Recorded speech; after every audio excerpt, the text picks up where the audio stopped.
Today, we'll recap my big visit to Berkeley. We'll talk about a terror attack in London, and we'll talk about Chelsea Manning being unfellowed again at Harvard this time. I'm Ben Shapiro. This is The Ben Shapiro Show.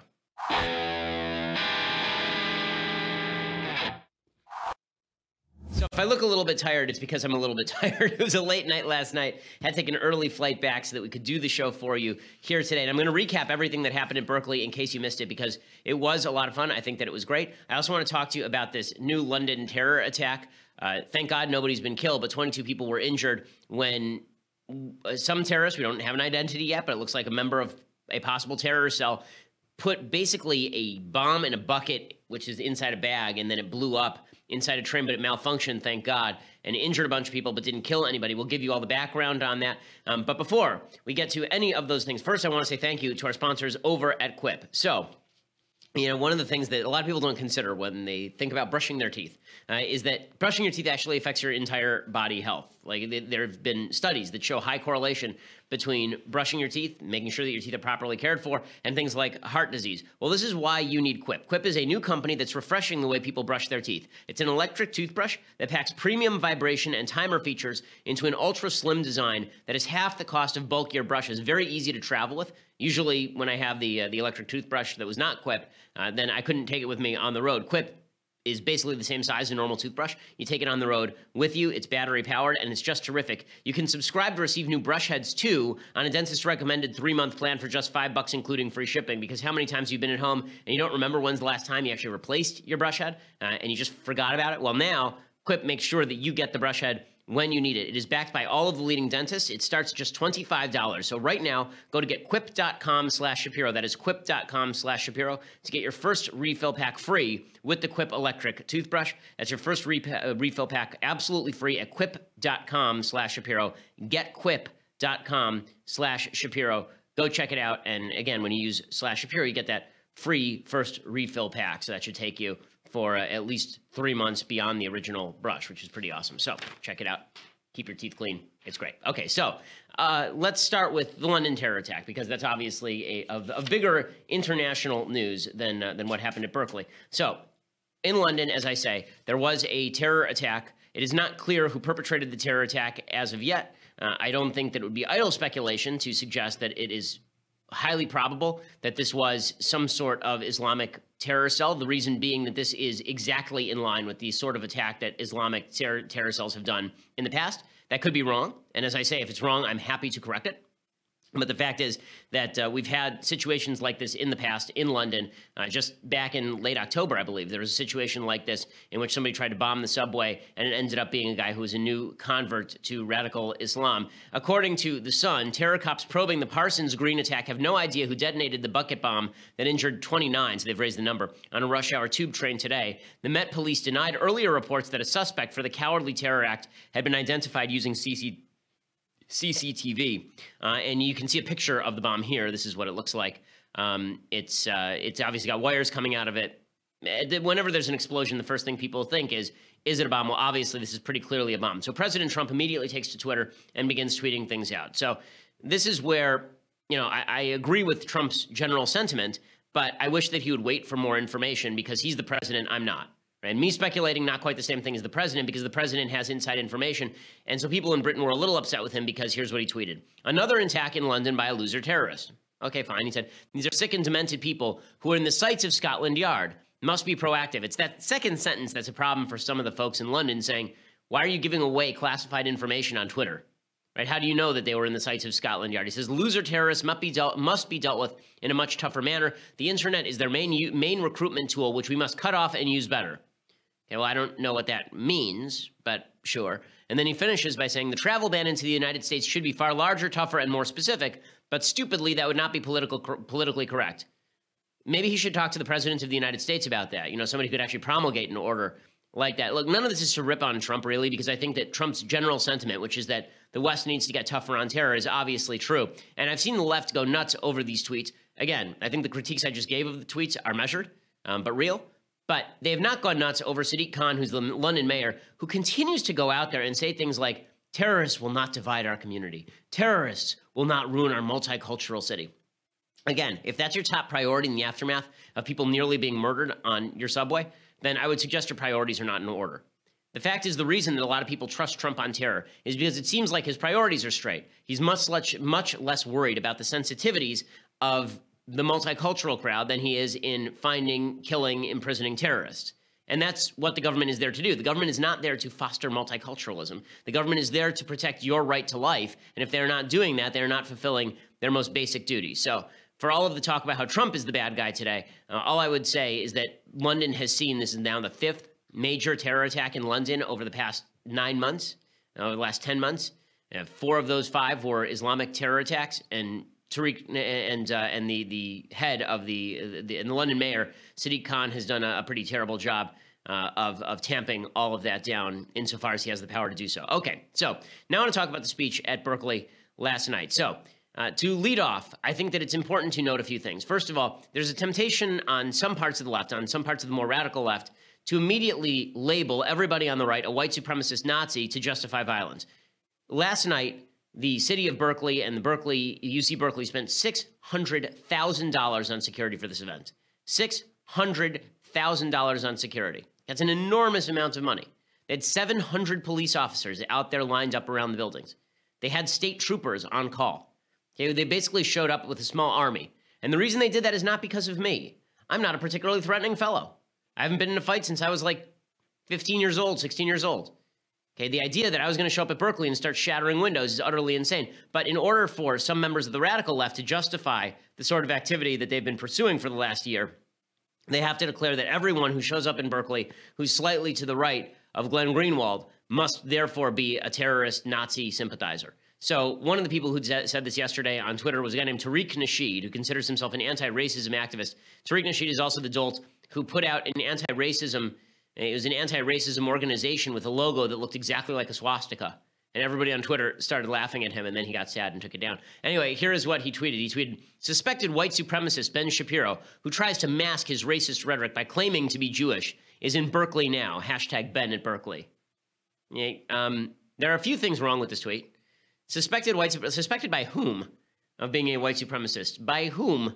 Has anyone watched this show? Has anybody seen anything I've written for the past 15 years? Like, white supremacist? What now? And then he says that, I love this, I'm trying to mask my racist rhetoric by claiming to be Jewish. Man, what a long con I have going here. And I really play the part, going home and not turning on my phone on Sabbath and keeping kosher and all that kind of, boy, I'm very sophisticated in this con, because the best way to mask your white supremacy is to wear a yarmulke and keep kosher for virtually your entire adult life. That is the best way to do it. That's the best way. Claiming to be Jewish? Really? That's a thing? Patricia Heaton tweeted back at him and she said, I'm pretty sure he's actually Orthodox. He won't come to my Saturday night dinner parties until after sunset, and he won't eat any of my food. So, yeah, but everybody's a white supremacist, right? This is the way it works. Everybody's a white supremacist. Here's some pictures from the idiot left students who wanted to portray me as such yesterday. So they put up a giant sign in the student union across the way from the building where I was speaking, Zellerbach Hall. And here's what it says. It says, "We say no to your white supremacist BS. We say no to your white supremacist BS." Which is weird, since I don't really spout white supremacist BS, and also I oppose white supremacist BS, but it doesn't matter. Everybody's a Nazi. Everybody is a Nazi. And why not? Then there are pictures of chalk, right? They were writing things like, "F the police, F your donors, your free speech kills." Really? Who died yesterday? Anyone? Anyone? If I had the power to kill people with my speech, boy, my life would be a lot better. And also, I would definitely be targeting people who are not at Berkeley. I'd start with ISIS. People were putting out F. Ben Shapiro, of course, which is, frankly, I hear that at the office all the time, so it's not that impressive. Also, it's free speech is not hate speech. Well, honestly, you should probably reverse that slogan. Hate speech is not free speech, because otherwise it doesn't make a lot of sense. Some free speech is hate speech and vice versa. In fact, there's no actual category of hate speech. That's something that you make up. There is hateful speech. My favorite is the pretty butterfly that they put up there. I really like the pretty butterfly. But there are some people who also chalked down the ground, Ben Shapiro is not welcome. Well, if you can't get my name right, I'm sure Ben Shapiro would be very hesitant to come to campus. But I was not particularly intimidated by your chalkings. I'm sorry, but what did they think? That I was going to look, oh, there's chalk. Ooh. Some of my favorite other chalkings were The head of the UC Berkeley, the chancellor of UC Berkeley, is a woman named Carol Christ. And Carol Christ, her last name is spelled precisely like Jesus Christ. And so there were a bunch of slogans that were written down like, Christ must go. And I just thought, that's going to confuse a lot of people. I mean, I'm sure that's how a lot of people at Berkeley feel, but that's going to confuse some people. So the protesters showed up en masse, and they had a lot of silly things to say. So here are some of the protesters shouting F the police, which is just a charming thing to say. These are the people who the left says are, you know, a lot of the left says are just wonderful and nice. I mean, they weren't violent, so what they say is totally cool. F the police.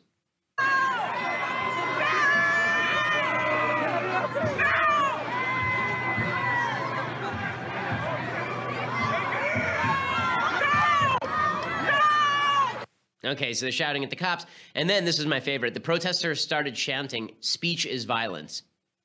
People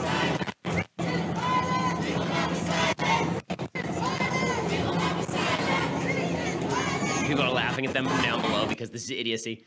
Speech is violence. Okay, so then it's funny because they seem to be engaging in speech right there, but nobody was dying or being hit. Right? Speech is not violence, you stupid people. Of course speech is not violence. So because of all of this, you know, as I said in my speech yesterday, the fact is that the speech is violence crowd are the people who lend all the gas for the tank of Antifa. Because Antifa says speech is violence, therefore they get to show up and burn things when people come and talk, which is just utterly asinine.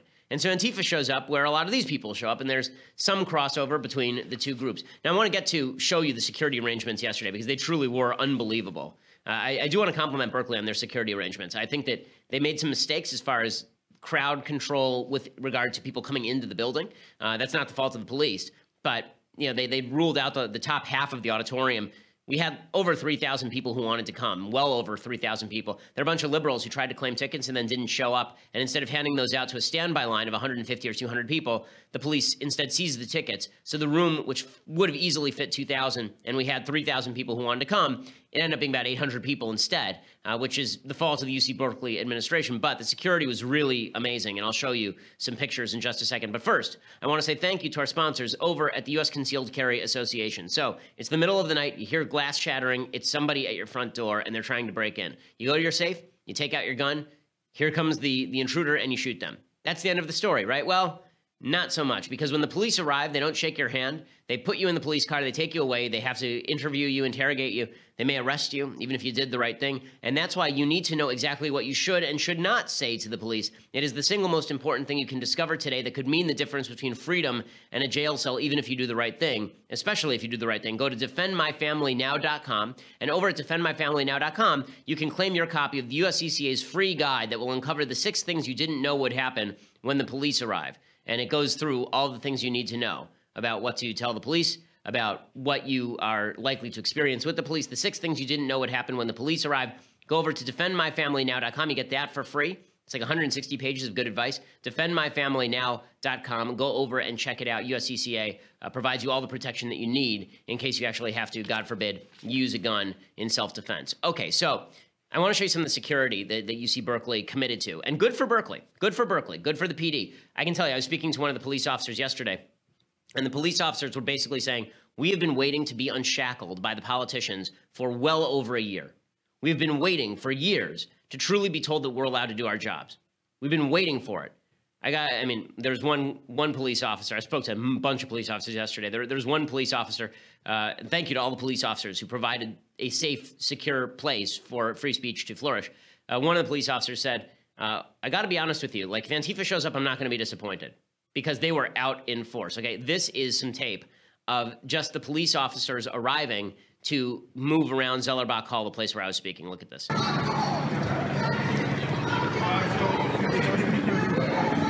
the line just keeps coming. I mean, look at this.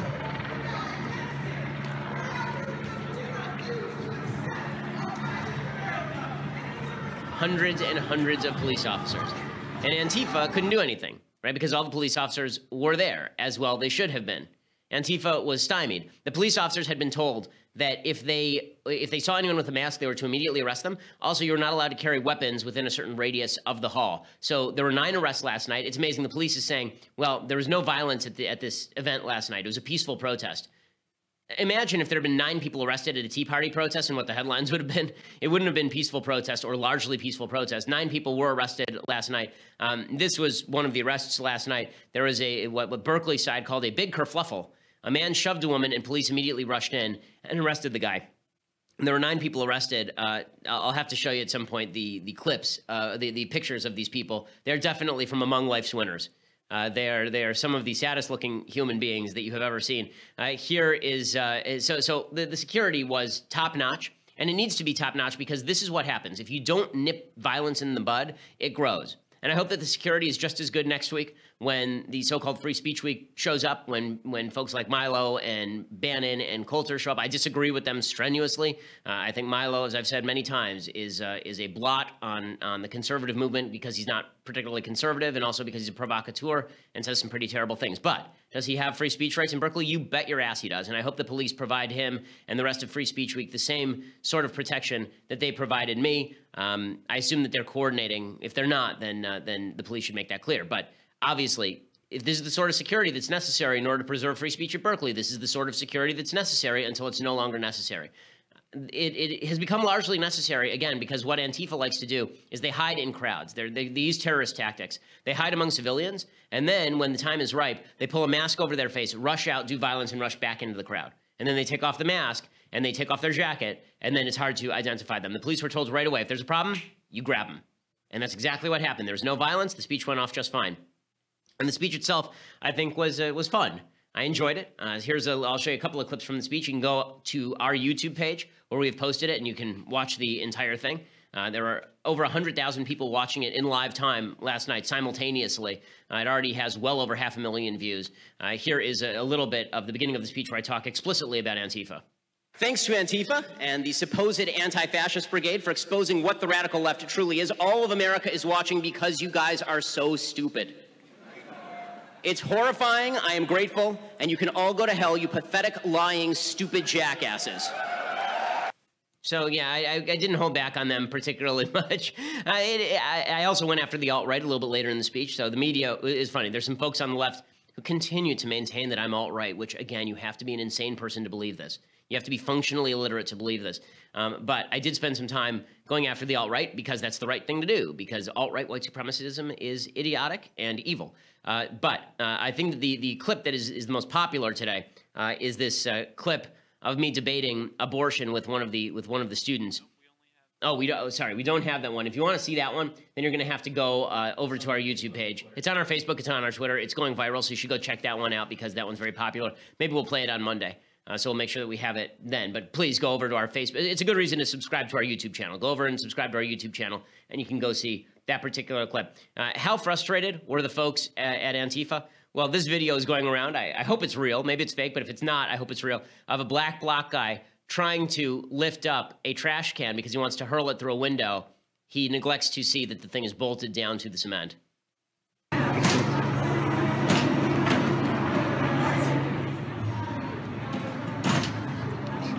So stupid. And that was pretty much a good summary of Antifa's night last night. I do love that there was apparently some girl who was asked by a member of the media about counseling, and here's what she said. She said, this is Sophia Lee Soyan, I think this is pronounced, and she is a journalist for World Mag. She said, just talked to a Berkeley freshman who said she'll be seeking counseling after Bennett Berkeley event. She's not attending his speech. Yeah, unfortunately, that's how it goes at Berkeley. But I think that it was a really valuable event. I think it showed the country that we can have civilized discourse, that we can all come out against violence, that we can all rip white supremacy together, that there are still points of unity in this country, and that you do have to let the police do their jobs if you wish to have a civilized society. You can't let violent people run around and then praise them as though they're the heroes of Normandy, when the fact is that they are nothing but a bunch of street thug morons. Okay, so what Berkeley, I think, was a great, I hope it was an optimistic point for people. It was an optimistic point for me. I think it was an optimistic point for a lot of folks, right, left, and center, who may disagree with a lot of the things that I say, but recognize that there are still rights to say things with which I disagree even on places like Berkeley campus. Okay, other news. So Chelsea Manning is embroiled once again in controversy. And Chelsea Manning, I do love this story just a little bit. Chelsea Manning was invited by Harvard to be a Kennedy School Fellow. okay, to be a Kennedy School fellow, which I don't know why Chelsea Manning wasn't upset about the misgendering, because Chelsea Manning isn't a visiting fellow. Chelsea Manning isn't a fellow. Chelsea Manning's a woman, don't you know? So anyway, it was announced that this convicted traitor to the United States was going to be a visiting fellow at Harvard, and immediately a bunch of people resigned their positions at Harvard over it, a bunch of the other fellows, including Mike Morello, former CIA director. He said, listen, I've served this country. This person undermined our country and is a traitor. I'm not going to be called a visiting fellow if this person is going to be called a visiting fellow. So Harvard walked it back. They said, we still want Chelsea Manning to speak, which is totally fine. I think that's appropriate. And then they said, but we're not going to say that this person should be a fellow because it's too much of an honorific and there's been some blowback on it. So we're not going to do that. Here is what the dean, his name is Elmendorf, the dean of the Harvard Kennedy School, had to say about it. He said, we invited Chelsea Manning to spend a day at Kennedy School. Specifically, we invited her to meet with students and others who are interested in talking with her, and then to give remarks in the forum where the audience would have ample opportunity, as with all of our speakers, to ask hard questions and challenge what she has said or done. Fair enough. On that basis, we also named Chelsea Manning a visiting fellow. We did not intend to honor her in any way or to endorse any of her words or deeds, as we do not honor or endorse any fellow. Okay, that's nonsense.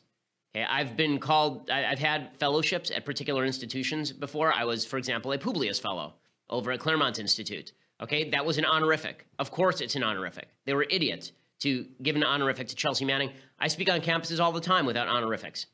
Okay, it wasn't like they called me a UC Berkeley visiting fellow last night. I was just a guy who came to speak. Okay, and Chelsea Manning's just a guy who came to speak who is proclaimed a woman by the media. Chelsea Manning was very upset about this and tweeted in all emojis. I mean, if you watch Chelsea Manning's Twitter feed, one of the amazing things is when you see somebody who's that gifted with the use of emojis, I know the first thing you think is, I wish I could take a class from that person at Harvard Kennedy School of Government. I really wish that that person would educate me in the use of hieroglyphics, because clearly this is a person who's got it all together. But I'll read you Chelsea Manning's tweets in just a moment. First, I want to say thank you to our sponsors over at Upside. So I travel an awful lot. And when we travel here at the Ben Shapiro Show, we use Upside. It's great for business travel, particularly because it does a couple of things. One, they have the best available prices for flights, hotels, and rental cars. They also get you amazing treatment because they book all of these things together. They can bundle all these things to save you a lot of money. And you get a gift card to places like Amazon.com every time you buy a business trip. The way that it works is you set up your account on Upside.com, you buy a ticket, and then your account is immediately credited with an Amazon gift card for, it can be up to hundreds of dollars depending on the trip that you're taking, which is great. I mean, you're using the company credit card in order to book a trip, and you're the one who gets the kickback from Amazon.com. Pretty spectacular. They also have amazing 5-star treatment you get from Upside's customer service specialists. They call them navigators. You're not going to be lost. It's not like working with some of these other travel websites where you buy the ticket, you have a question, and now you're screwed. You call them, and they have people on the phone available to you, accessible 24/7 by voice, chat, email, or message on the Upside app. They'll even reach out to you with useful info to help you avoid a problem before it happens. And recently, for example, a navigator noticed an Upside user was booked in a middle seat on a 3-hour-plus flight. The navigator automatically upgraded her to an aisle seat with more legroom. So, I mean, they're really looking out for you. I mean, this is concierge-level service. I'm going to start your Upside 6-star treatment right now. Go to Upside.com, use my code BEN, and you'll get a minimum $100 gift card to Amazon.com. That is code BEN for a minimum $100 gift card to Amazon.com when you buy your next business trip at Upside.com. Upside.com, because you deserve a better business trip. There's a minimum purchase required. You can see the site for complete details. That's a pretty great deal. Use promo code BEN at Upside.com. You get a more inexpensive trip plus a minimum $100 gift card to Amazon.com with minimum purchase. So go and check that out. Okay, so Chelsea Manning was very, very, very upset about this. I mean, Chelsea Manning tweeted out.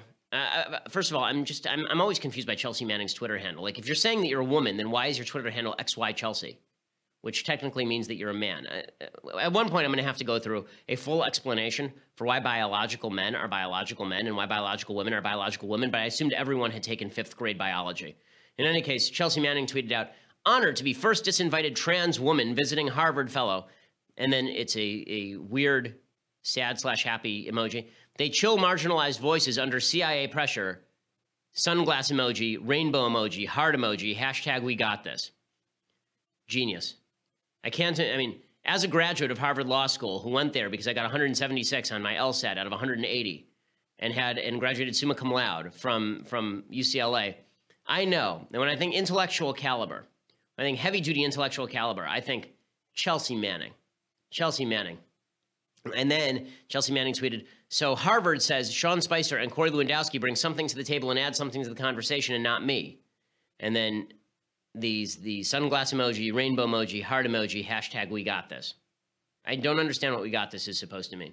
And I don't understand what all those emojis are supposed to mean. Maybe Chelsea Manning is just too sophisticated. This is why I need a class with Chelsea Manning and emoji use.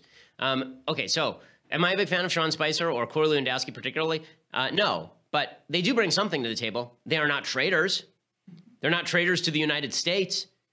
Okay, I don't like Corey Lewandowski, but Corey Lewandowski didn't leak American military secrets to WikiLeaks, which was then apparently utilized by terror groups.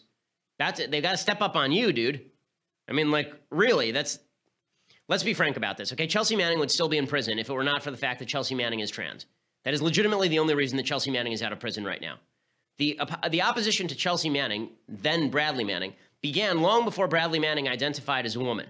Okay, it began with the fact that Bradley Manning was leaking American military secrets, thousands of pages of American military secrets, to the Russian front group WikiLeaks. Okay, that is why people were angry. And now after the trans stuff, then Obama said, oh, we have to let Chelsea Manning out because Chelsea Manning's a hero. A trans hero. Everybody's a hero. Medal of honor. Okay, and now now Chelsea Manning is saying that they're not bringing Chelsea Manning because Chelsea Manning's a trans woman. No, I would guarantee you that Harvard Kennedy has had trans women speak there as fellows before. If they have not, I bet they will in the near future. I went there. Okay, if you think that the nonsense propaganda about transgenderism does not dominate at Harvard, you're out of your mind. Of course it dominates at Harvard, but apparently Harvard is now some retrograde conservative bastion. Incredible to me, since I spent 3 years there, not one day. And I guess I just don't understand, because I don't understand why there's a rainbow emoji and a sunglass emoji and a hashtag we got this. Everybody's a child. It's all childish nonsense. Okay, in other news, President Trump continues to receive blowback from the right over his DACA deal. Apparently, one of the things that's happening here is that John Kelly, Trump's chief of staff, is basically limiting his access to the news, treating him like a small child, not allowing him to view opposing points of view because it puts Trump in a bad mood, and then he changes his opinion. So he hasn't seen that Ann Coulter is really going after him. I mean, Ann is just on a rampage against President Trump. She's saying now that she wasn't conned. She says that Trump is a horse who didn't win, place, or show.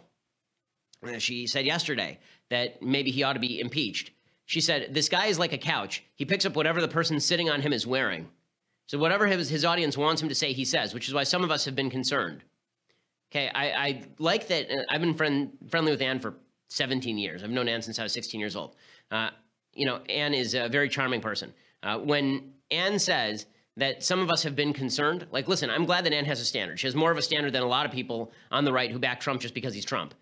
But when she says this is why some of us have been concerned, she wrote a book called In Trump We Trust. That was the name of the book. E pluribus awesome. Okay, all the people who say they weren't conned, they got to feel a little bit conned, right? I mean, they're pumping that we had to trust Trump. You know, Trump was the guy that we had to follow. Steve King, who, again, another person who I've met, and I think Steve King's a nice guy, but Steve King was blasting Trump over the wall. Big Trump supporter very early on, congressman from Iowa. Here's Steve King blasting Trump over the wall last night on CNN. So you heard him, right? Big, beautiful wall. And then today, it's going to come later, and now it's about a renovation. Is the wall ever going to happen? We were going to have the Rolls Royce of a big, beautiful wall. The first section of that is inspiring to me to hear that, Aaron. The second part kind of says that the Rolls Royce is now going to be an overhauled jalopy. Yeah, it's pretty brutal from Steve King there. Tucker Carlson said the same thing. He said, first of all, points to anybody who uses the word jalopy. Tucker says no reason that he has no reason to be optimistic about President Trump on this deal, so Tucker doesn't trust him either. Well, the president seems confident it'll all work out in the end, but there's no reason to be optimistic. The fate of DACA recipients is by far the best piece of leverage he has or ever will have. If he gives it away for free, none of his other immigration priorities, the priorities he ran on and won the presidency with, will even be considered. All those border security measures you keep hearing about, they're ridiculous. They mean nothing. They haven't worked, and in any case, they'll be rolled back instantly the next time a Democratic president wins. If this president doesn't get funding for a wall now, it will never be built, period.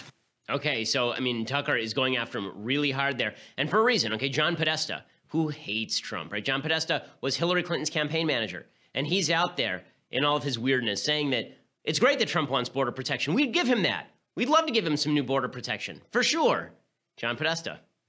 Last night, he met with the two leaders. They struck a deal, and he should push forward with it. More border security in exchange for making DACA permanent. And that will be good for those young people. It will be good for the country, and I think a majority of the public would support that. Okay, so it's pretty obvious that the Democrats are getting what they want out of President Trump, and President Trump is being given some bad advice on all of this. He continues to maintain that he's going to push forward with this deal. Don't worry, there will be a wall later. Now, is he going to lose his base over this? I don't think he is. I really don't think that President Trump is going to lose his base over this. And the reason I don't think that he's going to lose his base over this is because I think that there are a lot of people who are follow the leader when it comes to President Trump. There's a study, very interesting study, that came out recently by a couple of people named Michael Barber and Jeremy Pope at Brigham Young University. And here's what they said. They said there are a large number of party loyalists in the United States. Their claims to being a self-defined conservative are suspect. Group loyalty is the much more profound motivator of opinion than are any ideological principles. They found that liberal cues from Trump moved Republicans in a liberal direction more so than conservative cues from Trump moved Republicans in a conservative direction. How big was the effect when Trump went to the left? More than 15% in a liberal direction due to a Trump cue. That means that when Trump goes lefty on immigration, a bunch of his base will follow him. In fact, they've measured how flexible the base was on various issues.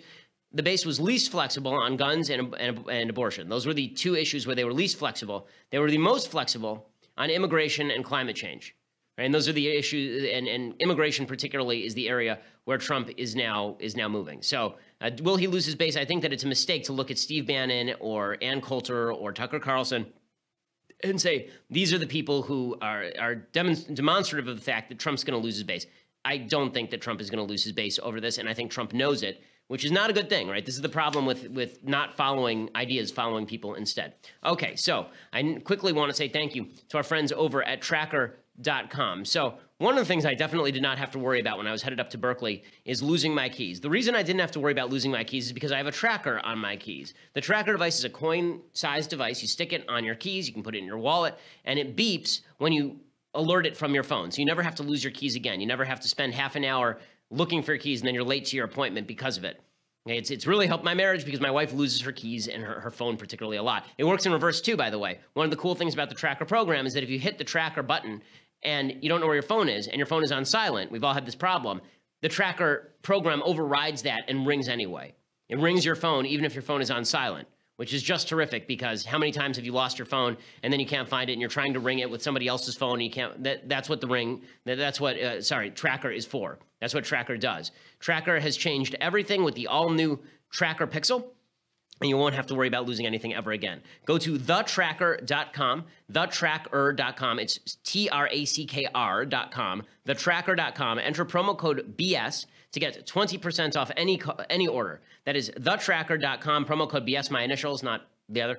Promo code BS for 20% off. Again, that's thetracker.com, promo code BS. You get 20% off any order. It will make your life better. It's one of those little things that you don't think about, but once it's been eliminated from your life, losing your keys, your life is just significantly better in every single way. Okay, time for some things I like and some things that I hate, and then we'll get to the mailbag. So quickly, a thing that I like, we've been doing Disney movies all week. This one is a charming film. It has what Walt Disney called his favorite single shot in the history of all of his films in Cinderella.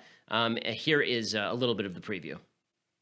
You will have only to the stroke of 12, and the spell will be broken, and everything will be as it was before.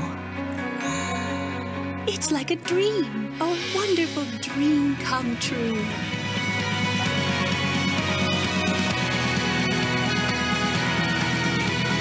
Things that you forget about Cinderella is that in the animated film, she actually has a character cast.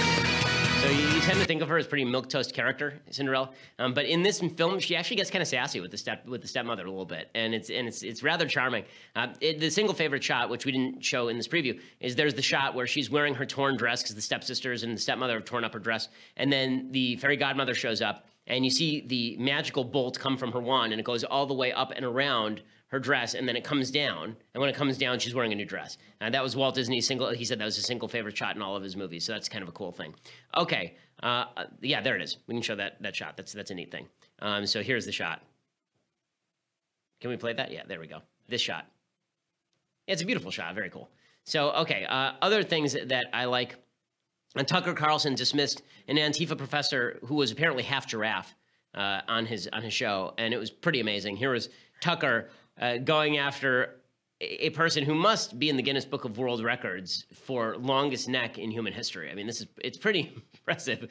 It makes you think that Lamarckian evolution versus Darwinian evolution is real, that one day he saw a tree outside his house, wanted to eat from it, and just stretched. But here is Tucker Carlson going up against an Antifa professor. Rights. No. My position is that communities have the right to defend themselves against groups that actively seek to eliminate members of that community. Defend themselves against violence, or defend themselves against violence? I mean, we were talking about... No, but physical violence? So if I say, for example... We're talking about a history, a group that has a history of enacting hate crimes. Yeah, no, we're not... Are we going to pretend like we're suddenly in this ahistorical world where Dylan Roof or Wade Michael Page doesn't exist, where Anders Breivik doesn't exist? Are you kidding me? No. Are you really a professor, by the way? What? Does Richard Spencer have a right to speak in public? Richard Spencer is a danger to society. When he speaks in public, what he is doing, he is publicly recruiting people to his very violent movement, very violent ideology. So does he have a right to speak in public? I don't think he has a right to speak in public unopposed, and that is ultimately what the purpose of Antifa is to show up and oppose him.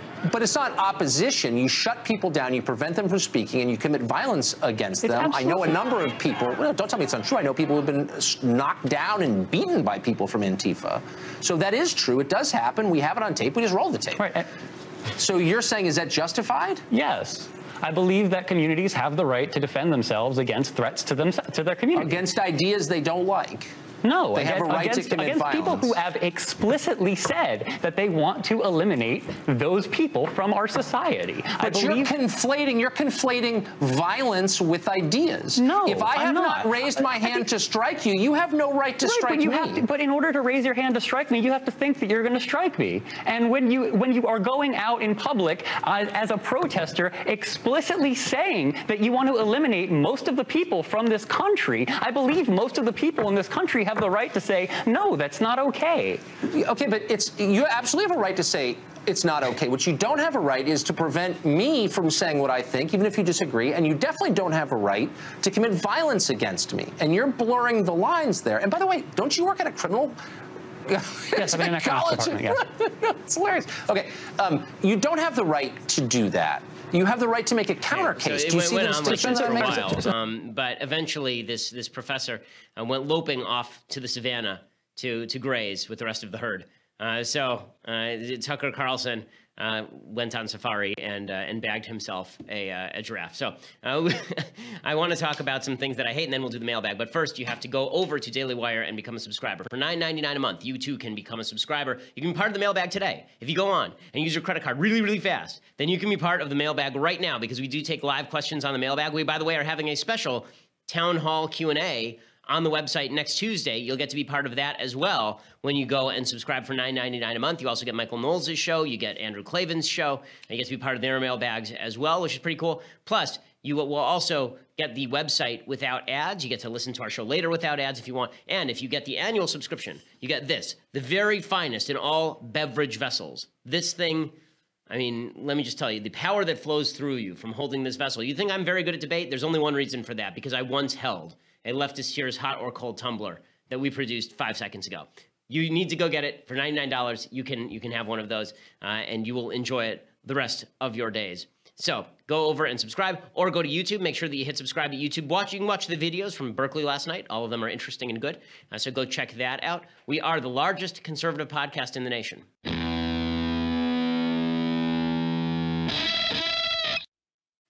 Okay, time for a couple of quick things I hate, and then we'll do some mailbag. So the first thing that I hate is there's a host who is named Anthony Bourdain. And Anthony Bourdain, I am not a fan of. I think his show is not good. He goes around to various places and tastes their food and talks about how wonderful the culture is, and generally their food is garbage, and so is their culture. In any case, here is Anthony Bourdain, and he was talking in some weird way about what he would feed to President Trump. And he was cornered by TMZ, I guess, and he was asked what he would serve Trump and North Korean dictator Kim Jong-un at an imaginary peace summit. And here's what he had to say. If Trump and Kim Jong-un were going to have a bit of a summit to try and mend relations, and they wanted you to cater, what would you serve? Hemlock. Okay, hemlock. And then he says he's joking. Hemlock, of course, is poison. So you'd poison both of them. Well, what a charmer he is, because Trump and Kim Jong-un are exactly the same. Yet another CNN host who can't contain himself right on the heels of Kathy Griffin with her beheaded Trump mask. Good times. Okay, other things that I hate. Floyd Mayweather came out yesterday, and he was praising Trump's, what they called locker room talk during the campaign. He said it's great because he speaks like a real man. He speak like a real man spoke. Real man speak. Like, man, she had a fat ass here. I had to squeeze her. I had to grab that fat ass, right? This girl I was talking to. When you're talking privately about grabbing the girl in the vagina. So he talking locker room talk. Locker room talk. Mm-hmm. You know what I'm saying? I'm the man. You know what I'm saying? You know who I am. Yeah, I grabbed her by the... Okay, so I think that we should all be concerned when Floyd Mayweather is complimenting the President of the United States on his manliness. Floyd Mayweather, in a 5-month span in 2001, 2002, pled guilty to 2 counts of battery domestic violence. In November 2003, he was arrested and charged with 2 counts of battery for allegedly fighting with 2 women at a Las Vegas nightclub. He was later convicted of misdemeanor battery, ordered to serve 100 hours of community service. According to the AP, one of the accusers testified that Mayweather punched her on the cheek and then punched another woman on the back of her head as she tried to help. In December 2011, he pled guilty to 1 count of misdemeanor battery domestic violence, no contest to 2 counts of harassment for hitting the mother of 3 of his children. I don't know how many kids he has or how many mothers they have. He was sentenced to 90 days in jail and released after 60. When Floyd Mayweather is complimenting you on your manliness, let me suggest that you're doing something wrong. Okay, it's that simple. Okay, time for some mailbag. So let's jump right in. James says, I've seen a lot of millennials make the argument that conservatives have outdated morals. Do morals get outdated, or is this just an excuse for the left to engage in moral relativism? It's definitely an excuse for the left to engage in moral relativism. The idea that morals become outdated, morals are based on the vagaries of human nature, on the evils of human nature. And morals do not become outdated just because you think that you have come up with a reason not to engage in the morals. Now, this is not to say that morality has not, the way people see morality has not evolved, obviously. I mean, slavery was a thing in virtually every society up until the last 200 years. That's one way in which morality evolved. But to say that all morality is outdated, you need to explain, if you're going to change a moral, you need to explain why the moral needs to be changed, and really what is the inherent value in the morality itself. So as I've said before, I think that the G.K. Chesterton line here about morality is pretty much right. The difference between the right and the left is that when it comes to changing morals, for example, think of a fence that you find in the middle of a field. The person from the left says, this fence has no reason to be there. I may as well just get rid of it. The person on the right says, listen, I'm not going to let you get rid of it until you explain to me why it's there in the first place. Think why an institution is there in the first place, and then think whether you should get rid of it. You need to understand why something is there in the first place. I don't think that conservatives have quote-unquote outdated morals. I do think that that is an excuse for the most part by people not to evolve morality, but to get rid of it entirely in favor of what they think is moral. As a religious person, I couldn't think otherwise. I mean, I think there is such a thing as an eternal God who creates an eternal moral code for human beings. Ryan says, hey, Ben, with all that's going on in the debt ceiling debate, would you please clear this up for my friends and me? Does the debt ceiling give the government permission to spend money, or does it give the government permission to pay back money it has already borrowed? Thanks, Ryan. So it gives the government permission to borrow more money to pay off the money that it's already borrowed. Okay, so government is in debt, right? And we have to pay off the debt. Well, how do we pay off the debt? We can't just raise taxes and take people's money without an act of the legislature. The debt ceiling allows the government to borrow more money in order to pay off the money that it's already borrowed, sell more bonds in order to pay. It's basically, think of it this way. You have a credit card.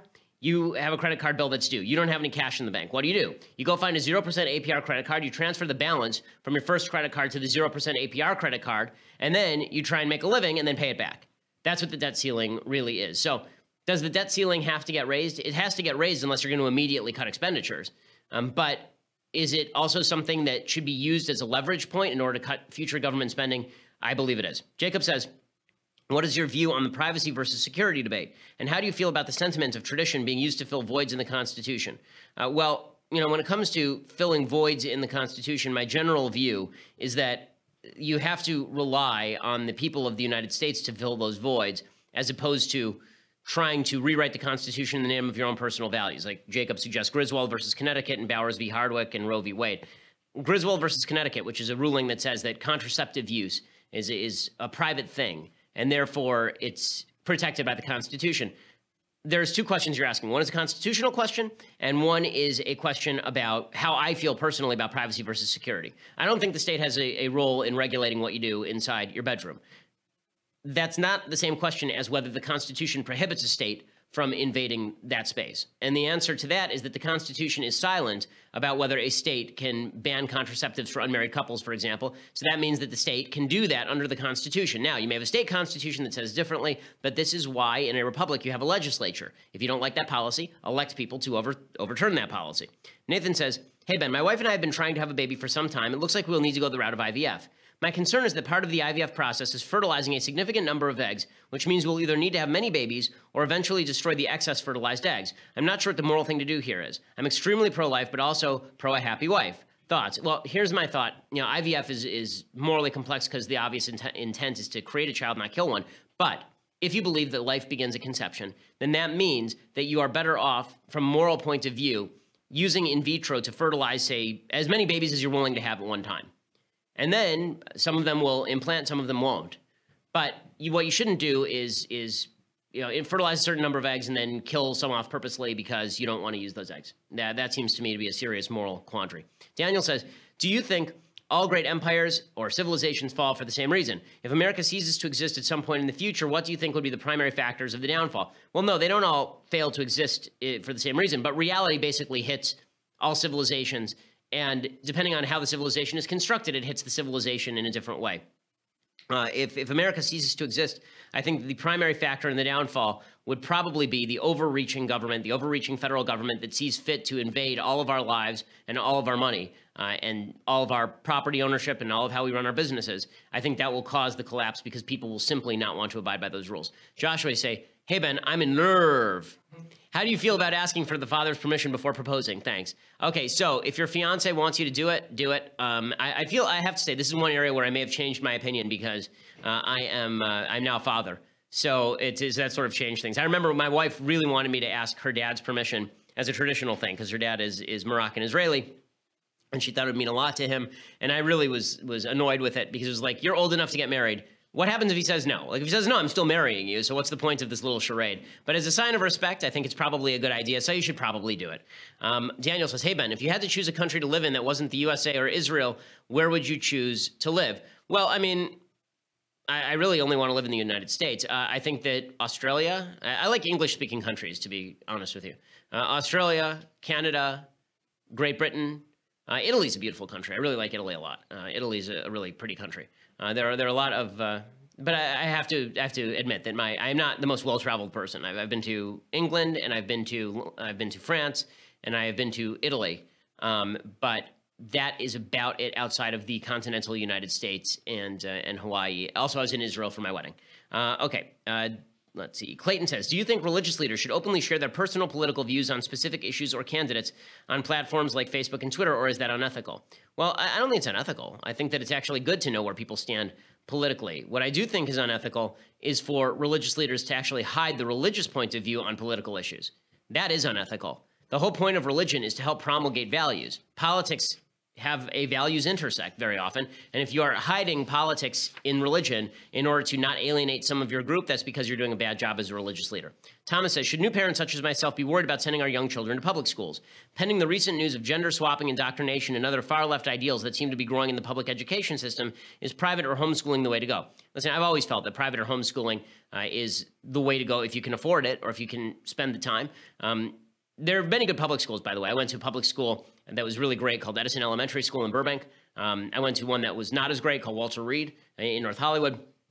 But I'm not saying that all public schools are equally bad, but I would obviously be worried about the way that the public school system is run with respect to the values it promulgates. Jackson says, hey, Ben, do you believe there's a way for people in sports to protest what they believe without it being seen as disrespectful by the public? Yes, don't attack general symbols with which we all agree. There are plenty of ways for sports figures to come out and say, listen, I think that this is an injustice. And then we all go, okay, all right, well, that's what you think. That's fine. But when you kneel for the national anthem, that is a symbol of unity for the United States. When you kneel at the sight of the flag, that's a symbol of unity. And that has nothing to do with sports or not sports.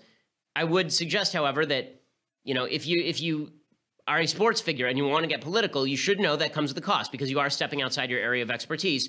Just as if I were to step into the sporting world, I wouldn't expect that Kobe Bryant would allow me to sink jumper after jumper without blocking me. Okay, the fact is that's not my venue. Politics is my venue. If you're a sports person, you step into my venue, you're on my turf now. Brad says, Ben, what is your next book about? You know what? I'm going to save that one because I'm working on a proposal. I'm hoping that it will be my magnum opus. It's sort of my broad view of life and the decline of the West. So if that titillates you, then prepare yourself. It'll be ready in 16 years. No, I should be making that proposal pretty quickly, and then I'll tell you all about it as soon as that is clear. Okay, so we finally made the weekend. Long week, guys. But we will be back here on Monday with much, much more. I believe I'm off the end of next week because the end of next week is Rosh Hashanah. So it'll be a bit of a truncated week for me on that end. So make sure you're here on Monday to get all of the news. I'm Ben Shapiro. This is The Ben Shapiro Show.